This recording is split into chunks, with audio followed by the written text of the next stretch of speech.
Greetings everyone and welcome to my channel.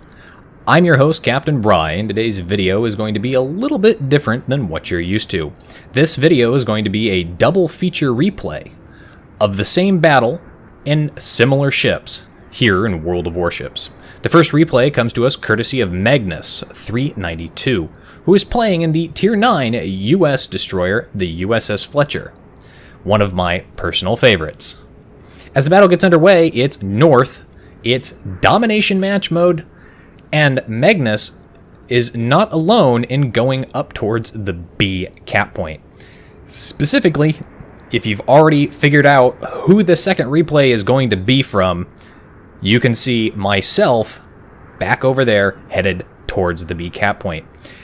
And this combination of replays is going to show two different perspectives of this battle, showing you exactly how teamwork can really work out. Where to position yourself, where not to position yourself, and how to coordinate even without communicating, just paying attention.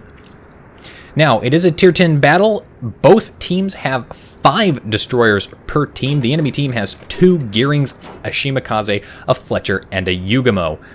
Fortunately, my team has 2 Fletchers on it, and specifically has me. So we don't have to worry too much about not having a destroyer advantage, but they do have a Moskva and a New Orleans, so they do have 2 sets of radar as well as a Missouri to watch out for. Now, as we push up into the B cap point, enemy gearing is spotted. I managed to go ahead and pop my smoke screen just to break line of sight with that destroyer, and Magnus here is opening up with his guns. Now that gearing is also popping a smokescreen, and Magnus loses sight with him as he drops behind an island, and that island kind of protects him a little bit from the incoming fire there.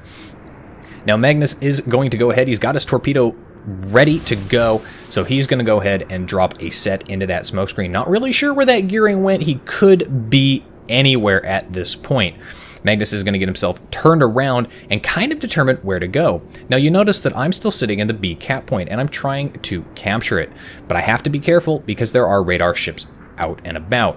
Magnus is going to go ahead and decide, without communicating with me, that he's just going to stay in the vicinity, and this is a really good idea. If you've got a similar destroyer, and especially somebody you see that you know is a good destroyer captain, you've played with them before, maybe you've seen YouTube videos of them, stick around, hang out with them if you're in a similar ship or if you're similarly competent, because they're going to be able to provide you what you need, and you can provide them defense. Now, as you can see there, I'm forced out of the B cap point because I was detected by radar. At the time, I thought it was the Moskva, but as you can see, the Moskva is not detecting Magnus. So that tells me it's not the Moskva who's got his radar up. Now, Magnus gets torpedoes out once again back into that smoke screen there, using the island for cover here, and that's when the gearing pops up again. Now, oh, those torpedoes look very good. No, the gearing manages to dodge that torpedo. That would have been a kill shot for sure. Magnus starts backing up here. He's got the island in the way. So you see that little mountain symbol there? Yeah, no use firing your guns. Basically, at that point, it's really worthless. Now that gearing has completely disappeared. Magnus gets shots off, but actually does manage to connect with him and knocks something out. And that knockout is going to be very, very important for me, as we'll see in another replay. I push back up into the B cap point. Magnus is going to go ahead and get started forward as well. He's going to push up here into the B cap point with me. And this is going to help split any potential fire incoming from that gearing if that gearing smokescreen starts dissipating, and it should be dissipating here any second there. That gearing is spotted. Magnus gets detected. He's being targeted, and the gearing is shooting at him, but look at that. He knocked out his engine with those shots earlier. Those blind shots into the smokescreen managed to knock out that engine, and that was enough for me to secure a kill with my torpedoes, that poor gearing. Not like he could really do anything considering he was facing away. Gearing's only got 1 gun to the rear, and he's got 2 Fletchers to deal with. A little bit of replay bug there. Magnus is actually targeting the degrosser there as he gets his torpedoes down range. The two of us managed to secure the B cap point, and that's going to be good for us as we have the only cap point currently secure. The enemy team has lost 3 of their destroyers at this point. That's really bad for them. That means they are down to just 2. They've lost both of their Gearings, and of course, they've lost their Yugamo. So that just leaves the Shimakaze and the Fletcher, both very dangerous ships in their own right, but only if handled very, very well.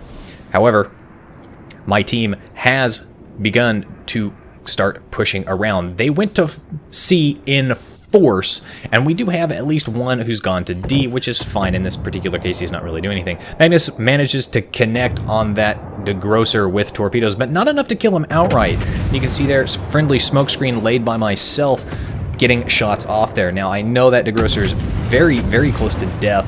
He definitely put the flooding out here, so I'm trying to light him on fire, and I'm actually going to succeed here. Magnus is pushing up here, and he gets himself into a position where he can't really see that degrosser, and that's kind of a problem for him because he did a lot of damage to that ship, and it would be wonderful if he could secure the kill on it. But no, neither he nor I are able to secure the kill on that degrosser. In fact, it's the Izumo who manages to finish him off. Magnus pushes out of my smoke screen, and we're going to start moving. Now, you'll notice he's located, but he doesn't know by what. But this is where paying attention to the minimap really comes in handy, because there he's scanning around, he spots the Shimakaze, and of course I spot the Shimakaze as soon as he spots the Shimakaze, and we're both on this guy. Now there's an option here where we could kind of go either direction, and we're not really sure where to go. But of course Magnus is going to go ahead and pursue that Shimakaze. He's in a Fletcher with a lot of health versus that Shimakaze. That's like a worst nightmare for Shimakaze, but don't discount the Shima, can definitely cause some significant problems there. And I decide that my team's got it all locked up over dealing with that Moskva, and I don't really want to deal with the Moskva or the Conqueror. So I'm going to go ahead and push up, and Magnus and myself are going to push up and deal with this. So Magnus can push up confidently, knowing that the Shima has effectively dumped all sets of his torpedoes, so those are going to be on reload, and he's got me for backup, which means he can go up and start engaging and know that I'm going to engage as well. That's going to split the attention of that Shimakaze, probably freak him out a little bit, and of course is going to cause him to go into panic mode, because what's worse than one Fletcher chasing you down? It's going to be 2. So as Magnus exits the Shima smokescreen, there's the Shima. He takes shots at me, not at Magnus, because that's due to the Moskva. Again, as we'll see the radar there. So Magnus goes ahead, he gets opened up there. My shot's coming in over the top of him, managing to connect, set that Shimakaze on fire, and that Shima is now full-on panic mode going into this battle situation. He's basically trying to run, but there's nothing he can do. He's way too close. Now, if it was just me chasing him from this kind of range, he'd definitely have dropped off detectability, but because he's shooting and because he's so close, there's nothing he can do to drop off detectability. He was doomed the moment Magnus exited that smokescreen, and Magnus manages to secure his first kill in the game, which is wonderful for him. Now, the enemy team is down to just 4 ships. They're down to the Fletcher, a New Orleans, a Missouri, and one other ship, and I do believe that's the Conqueror, who's very low health, and he's back over there. The question is that Conqueror going to manage to recover some health and come back and cause problems? Not really a major concern for us at this point, as Magnus is down to about half his health, and the A-cap point looks pretty wide open. Plus, I'm still in tow back behind him. So, without communicating, we both decide we're just going to go ahead and push up into the A-cap point. And we are somewhat communicating in the respect that we can see each other's general direction. We're paying attention to the mini-map, so we're paying attention to where the other person is going, and we're kind of coordinating ourselves just a little bit. Now, Magnus offers me a smokescreen, but it doesn't really matter as I have my smokescreen at this point. But the biggest threat that we have to deal with here is the New Orleans. We are within the New Orleans radar range, and there's a smokescreen up there. That's going to indicate that that is definitely where the Fletcher is at. Team manages to take the Conqueror out, so it's just a Missouri. It's a New Orleans who is full strength and a Fletcher who is somewhere. Magnus manages to avoid being shot at as the New Orleans decides he's going to take shots at me instead. So this is good here. This New Orleans has got himself in a situation where he's full strength and he's got 2 half-strength Fletchers that he's dealing with. But don't discount the Fletcher. Very, very dangerous. As you can see there, he's actually burning, and now he's got to deal with high explosive fire coming in from 2 different directions. And you can see here that if I hadn't dumped my torpedoes when I did, thinking where he might be going, we could have coordinated a cross drop and dealt with this guy. There's the enemy Fletcher has popped up there. That's a very dangerous situation, and the New Orleans has decided he's going to focus Magnus down as he is significantly closer there. But those torpedoes coming in, Magnus manages to connect on that New Orleans. That's going to be a big factor here. Magnus pops his smokescreen, but it doesn't matter. That New Orleans is way, way too close for him, and that's going to be the end of Magnus in his smokescreen. Now we're on to my half of the replay. As you see here, pushing up into the B cap point, being out front and being located. Being located this early on in the game is not necessarily a major problem, but it is going to help throw the enemy team off as to maybe where the rest of the team is going. For all they know, I could just be one lone destroyer going off to B. For all they know, I could also be the entire fleet. So at this kind of point in the game, radio location just kind of gives you a general idea where the team is going. Now again, as I pointed out earlier, detected as I push up into the B cap point by that gearing, I pop my speed boost and I pop my smoke screen. I do both at the same time so that I can go in the opposite direction, push myself back, and throw off the aim of that gearing. As you can see there, his shots coming in there don't manage to connect with me because of that. Now you'll notice I fire off both sets, one set shorted and one set long on the lead indicator because I don't know which way he's going.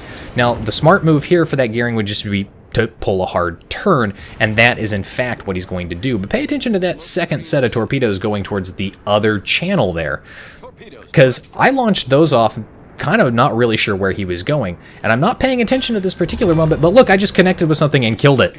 Yes, that's right. The enemy Yugamo pushed up through the other channel. I don't know how he got down there so fast, but he did, and it managed to cost him. Wasn't aiming for him, but hey, I'll take it.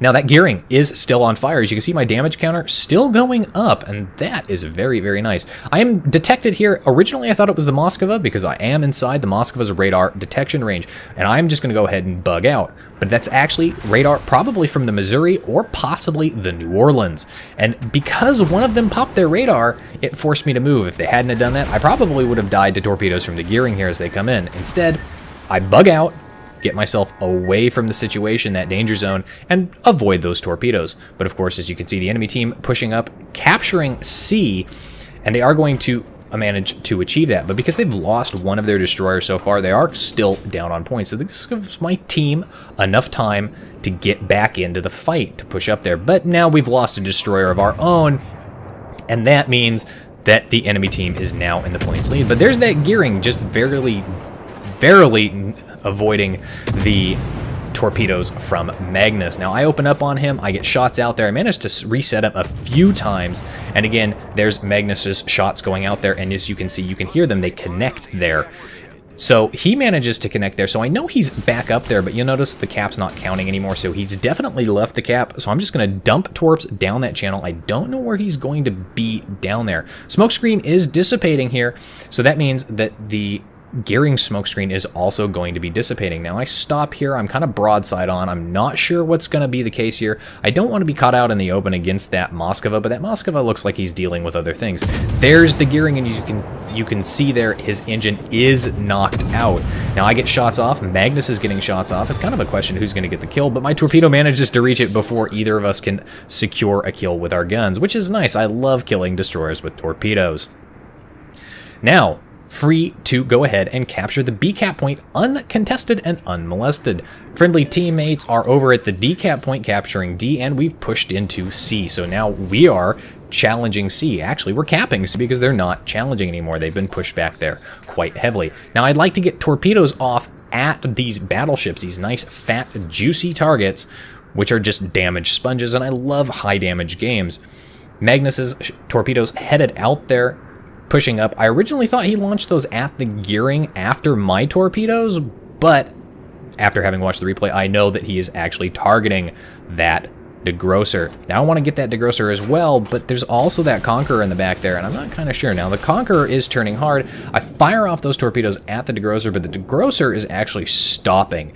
And not only is he stopping, but he's stopping and he's going to get nailed by Magnus's torpedoes. And I can see that now. Lie down my smoke screen and start getting shots out there because he's taken a lot of damage. He was flooding definitely from those hits. So I want to go ahead and set him on fire because I know he's going to burn. And if I can set him on fire and cause significant enough damage, we can take him out. And Magnus is getting his shots in there, as you can see, coming in over the island there. So those are going to go ahead and help with that. It would be nice to secure this kill. Who's going to get it? Come on, he's very low health. He's on fire. I've got him burning. Nope, it's going to be the Izumo, as previously noted. Now, I get one last set of main battery shots off here at the Conqueror. Not sure if I'm going to hit him or not. Don't really care. He's kind of at the max end of the range there. And even if I hit him and set him on fire, it's not going to do much. Now, as we both exit the smoke screen, there's the Shimakaze pops up, and you can see the quick reaction time there because, again, paying attention to the minimap in the corner of the screen, just looking at those little red dots when they pop up, very, very important to pay attention to your minimap, so that you can get up in there and very quickly, especially if you're in a cruiser with fast traversing guns or a destroyer like the Fletcher or the Harboroffs, you can get your guns pointed the direction you need to and start reacting to that. Now, caught a little off guard here as I'm typing, but managed to torpedo beats it anyway. Slowed way down so that I didn't drift into the torpedo. That's been a problem in the past that I've learned to overcome. If you find yourself in that situation, especially with a narrow spread, go ahead, make the turn, but slow down while you do it if you've got the time and you can see those torpedoes coming in, so that you don't overcompensate. You'd rather undercompensate and then speed up again to make the compensation rather than try to have to, you know, overcompensate and slam on the brakes and still eat a torpedo. Now, as I push up towards that smoke screen, I get one set of torpedoes off towards where the Conqueror is based on where he's going. He's actually going to maybe sail into the range of those torpedoes from where I launch him. I am being detected, and that's going to be the Moskva there. So because I'm detected, but Magnus was not before he came out of that smoke screen, that Shimakaze actually managed to land shots on me. And there you can see I managed to set that guy on fire, so now he's burning, and he's not having a good time of it. Like I said before, what's the worst possible nightmare of a Shimakaze player? It's having a Fletcher chase you down. It's having two Fletchers chase you down. And not just two Fletchers, two competent Fletchers here. As I get shots off, trying to secure that kill, but Magnus manages to secure it anyway, which is fine by me. It's all about the teamwork in this particular case. And he's got about half his health left. I've got a little over half the health left. My torpedo actually managed to connect with the Conqueror, and kind of wishing now that I had actually sent two down range. But you'll notice that I'm still gaining damage. So that Conqueror is flooding, which is good for me. It's actually really, really good for my team who is over in that vicinity, because as you can see, they're taking out the other ships that are down there. There are not many of our destroyers left. We do still have three of them, though. We do have two Fletchers and a Gearing, and those are kind of the most dangerous destroyers in the game, especially the Fletcher, as we all know. Pushing up towards the A cap point, since it's the only cap point left to capture, and the enemy team is down now to just 3 ships. They're down to that Fletcher, which we see the smoke screen up there as previously noted. That's where the Fletcher is going to be. Now, the Missouri is out of his radar range, but the New Orleans is inside of it. So if he's got his radar left, that is going to be a serious concern. I get torpedoes off there. That's based on the New Orleans continuing straight. But this New Orleans is no fool. No, he's already started turning in. He knows there are enemy ships at the A cap point, and he can pretty much guess what they are based on the fact that the Shimakaze died not far from there. So he pops his radar, and I'm going to be detected. Magnus is going to be detected, but this is where having a double destroyer team comes in handy. He's one cruiser, that's it. So the two of us are actually going to engage him and basically force him to split his attention. He's got to decide between shooting at me or shooting at him. I lay a smoke screen down, kind of hoping that his radar will not last that long, and also kind of hoping that Magnus will take some of the heat off of me. And as you can see, he's pushing up, and he's actually doing a very good job of that, as he is now taking the heat off of me. We both managed to secure the base capture, so that's going to be good for us. New Orleans is turning broadside on. I wish I had saved my torpedoes now, because we could have gotten a nice cross drop on him, and I might have been able to save Magnus here if that had been the case, but no, unfortunately not. I load the armor piercing, did 2k salvo with the armor piercing at that range, get the high explosive loaded again because he's put the fire out, and because he's also turned in. Magnus meets his unfortunate demise there. Pop my speed boost consumable, and I'm not going to sit around in the smoke screen because I know there's a Fletcher coming up here. I don't need to be just a sitting duck for torpedoes, and my torpedoes are now available yet again, thanks to torpedo reload skill and module. So I've got those available, and there is the New Orleans as I pop out there. He probably wasn't expecting me to pop out of my smoke screen, But as you can see, I switch over to the armor piercing again because he was kind of turning broadside, but no, he realizes that was a mistake, but it's too little too late. Doesn't torpedo beats it, and I finish him off. Now I've got to deal with a Fletcher. This Fletcher is obviously not running the survival expert as he has less health than I do. And you'll notice he's firing ripple fire. He's going one shot, one shot, one shot, which means that he's not getting as many shots on target as full salvos at a time, and it's giving me time to maneuver and dodge, and that's going to be the end of him. He puts the fires out on his deck there. I'm very low health. I'm definitely going to die in the next shot here, but I managed to set him on fire yet again just before I die. So I meet my sticky end, and you can see my damage counter still counting up. He's the last ship on his team left alive, by the way, and he didn't have a lot of health there when I finished setting him on fire. Now he is capping the A cap point, but it's not going to matter at this point. He's too low health and too late in the game, and I managed to secure tis but a flesh wound at the very end to finish him off and end this battle. There we can see 785,000 credits, 95,000 damage done, Confederate tis but a flesh wound, first blood. And not to be excluded, there's Magnus with his 68,000 damage done in that game and his soul kill, but he did a very good job as well. Top of the team for XP earned, well over 2,000 base XP for myself, and of course, again, not to exclude Magnus, he's got third on the team for XP earned at 1,700 base XP. All in all, a very good game and a very good display of teamwork from two very skilled Fletcher players.